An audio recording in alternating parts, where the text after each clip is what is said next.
It was an eventful week.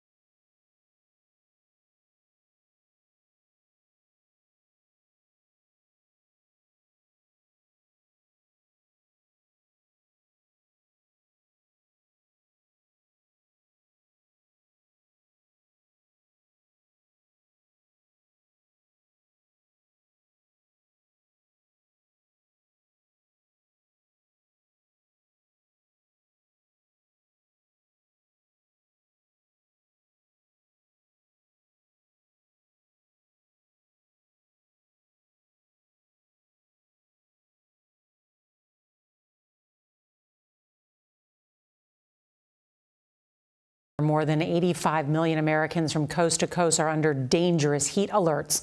The Pacific Northwest is broiling in temperatures never seen before. Tonight, the Pacific Northwest is under life-threatening conditions. Several of its cities are expecting temperatures 20 to 40 degrees above normal. Today, Portland surpassed its all-time high. Light rail has been shut down to avoid straining the power grid, and streetcars are suspended due to melting cables. In Washington state, some streets are melting. Record highs in Seattle are also causing a run on air conditioners. Seattle is the least air-conditioned metro area in the country. An estimated 2/3 of its residents don't have one.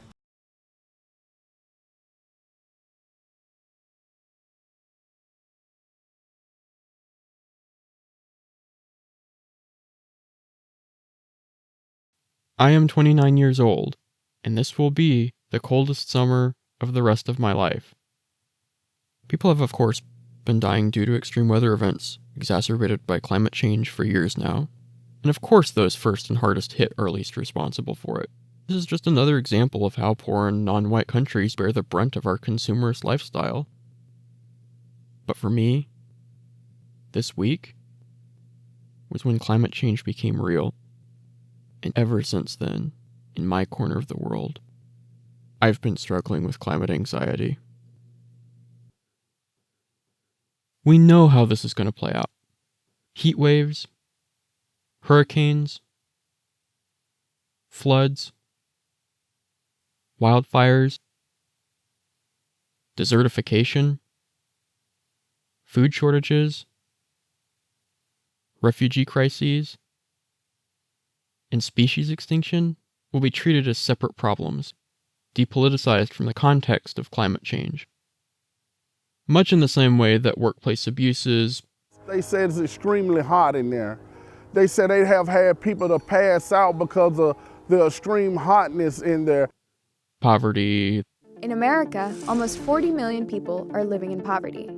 That's nearly 1/8 of the population living on less than $26,000 a year for a family of 4. The housing crisis and forever war are depoliticized from capitalism. And that, as if they're even dealt with at all. Mostly they'll be things we'll just have to get used to, alongside the mass shootings, student debt, expansion of the surveillance state, increasing militarization of the police, and the non-climate change-related environmental disasters. And more far-right demagogues swooping in, promising to restore order by punishing the helpless. The disasters will keep coming and coming, popping up in the news, and vanishing again into the ether. The day after the Pemex fire was put out, Gaza was bombed by Israel for the 4th time since the ceasefire.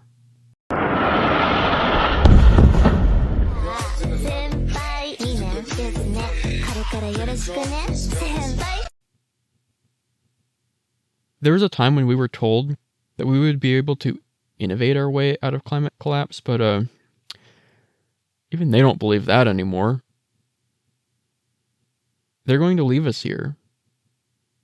And the politicians, police, military, are going to cover for them. Will things ever get better? Not only that, but will things ever stop getting worse? Every new revelation of how deep the rot goes changes nothing. They know you know, and they know there is nothing we can do about it. What can you do? Should we wait around for the next Bernie? We can't wait around for anyone. We can't wait every 4 years to send someone into the system to either end up powerless or sell out. If we can get them elected at all, you don't have to run for office. You can start making changes where you're at. And maybe that's even better. Why should democracy be something a few hundred people get to have for us? In a fully democratic society, we would have the power to solve our own problems directly.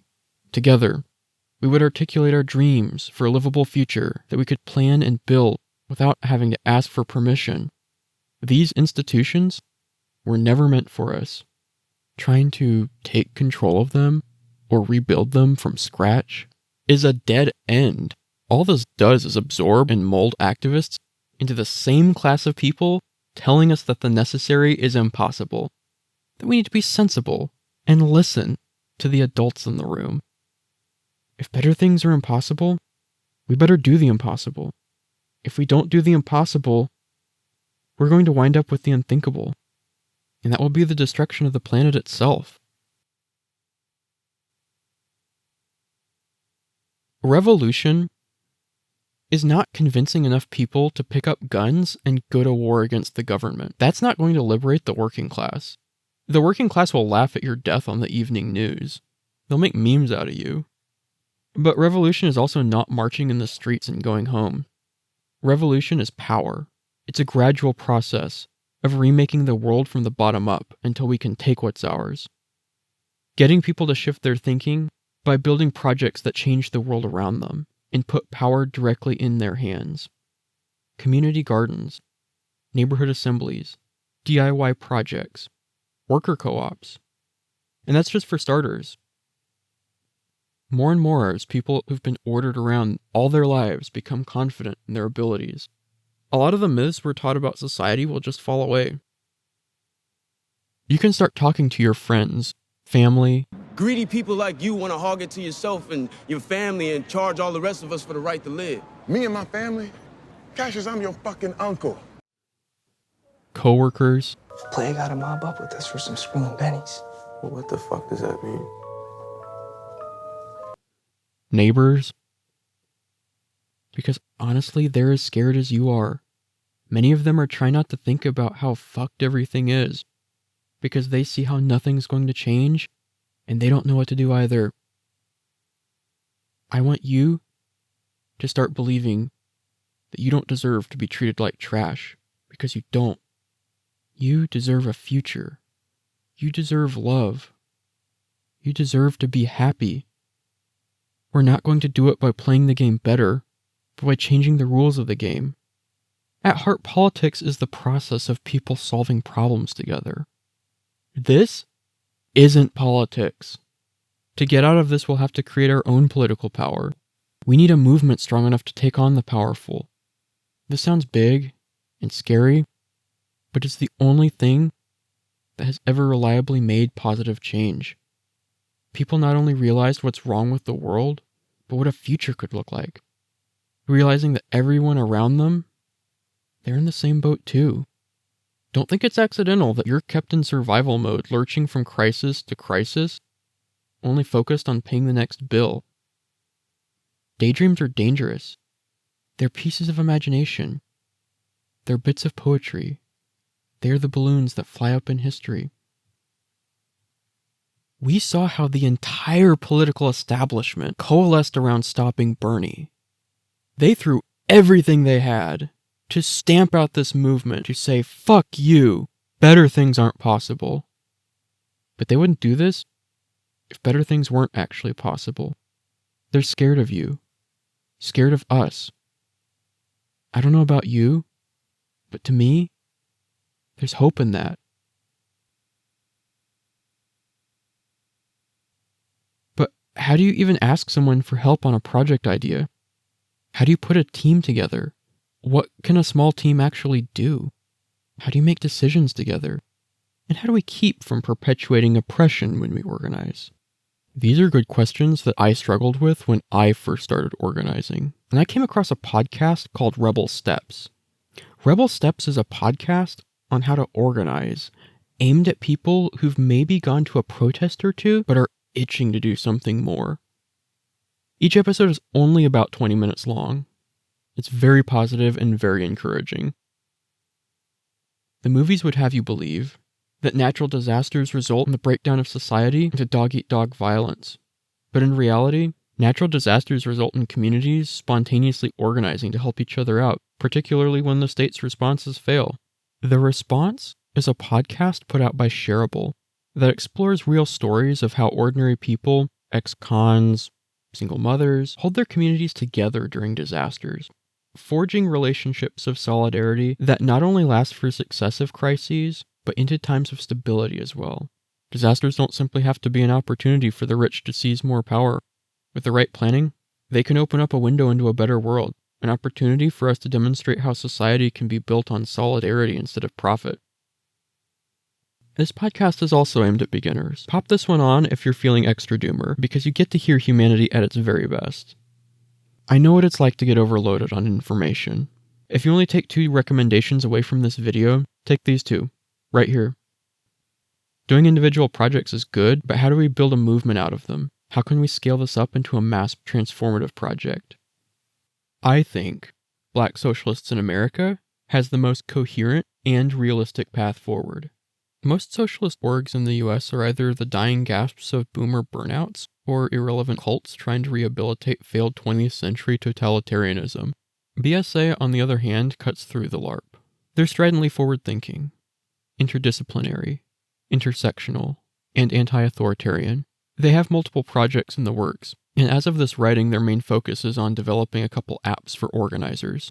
One is the Dual Power app, which will have resources for building and networking these democratic counter-institutions. The other is Stack, which seeks to solve some of the persistent problems with meetings. If you're a developer, go hit them up and see what you can do to help. VSA also has an outstanding library of socialist theory that's organized from beginner texts to the advanced reads. And on Twitter and Instagram, they break down complex theoretical concepts on organizing, sociology, and current events. They do all this in a very accessible and unpretentious fashion. They have a podcast called 1000 Cuts, which is good, and I'll link to in the description. Above all, their approach to moving beyond capitalism is extremely grounded and practical, with lots of things ordinary people can do that start making the world better now. As climate-related disasters and pandemics become more common, we're going to see more and more fascist organizing. If that scares you, you should know that physically confronting Proud Boys and skinhead gangs and street fights isn't the only way to stop them. In fact, one of the best overall defensive strategies is a preventative one, building community solidarity. 40 Street Legal Ways to Fight Fascists is a handy guide to ways to do just that, as well as a lot of other low-risk interventions, such as covering up fascist graffiti and taking down their posters. Go check out the YouTube channel Another Slice, whose work is strongly oriented towards action. Slice is part of the Dirtbag Left, so I don't agree with everything they say, but their organizing how-to videos come from hard-won experience, and they consciously avoid jargon to get their points across. Bo of the Fifth Column is a journalist who usually comments on current events, but he has also spoken at length from experience about how to do community organizing and compiled those videos into a playlist. Shareable is a library of project ideas that you can use to transition your city to a green democratic economy. They produce the Response podcast, and they put out books, news, tons of how-to guides. One of the cool things I found in my organizing is how you don't have to get people on board with a pie-in-the-sky plan to uproot everything they know. Lots of people like having cool stuff in their community and will join you to make it happen. I want to stress that these recommendations are all just that, recommendations. None of these recommendations are a blueprint. You and your community have to figure out what works best for you based on what you have at hand. And I want you to keep something close to your chest. You are just one person. You can only do so much. Be kind to yourself. If you have certain disabilities, you might not be able to get out of your house for much, especially if you are at a higher COVID risk. But even if you were a superhuman, You would always have moments where it seems like everything is falling apart and things aren't moving fast enough. This is a marathon, not a sprint, one foot in front of the other. Things will not fall to your shoulders alone. Your goal should be to activate others into a swarming, bustling community of people, realizing and exercising their own power. People should work as much on your projects as you do on theirs. I'm not asking you to trust me. I'm asking you to trust yourself. Maybe you're not used to doing that, but you can start small. You may be thinking, I'm not a leader, but you don't even have to be a leader, because today, the real movements of the future, insofar as they're utopian in their outlook, insofar as they're trying to create not an extension of the present, but trying to create something that is truly new, that can rescue life, human spirit, the ecology of this planet, must be built around a new, rich communication, not between leader and led, but between student and teacher, so that every student can eventually become a teacher, not a dictator, a governor, a controller, and a manipulator. There's only one way out of this. It's you. It's me. It's us. I can't deny that the crises we face are overwhelming. I'm scared too. And I won't lie to you and say that those who created these crises and who profit from them won't fight with everything they have to hold on to their privileges and wealth, even if it means ruling over the ashes of the world. But after a lifetime of being told that politics is this, knowing that power is in our hands is the most liberating thing of all. Any society that seeks to create utopia will not only be a society that is free, it also has to be a society that is beautiful. There can no longer be any separation, any more than between mind and body, between art and the development of a free society. We must become artists now, not only ecologists, utopians, not futurists, not environmentalists, because the ultimate hidden truth of the world is that it is something that we make and could just as easily make differently.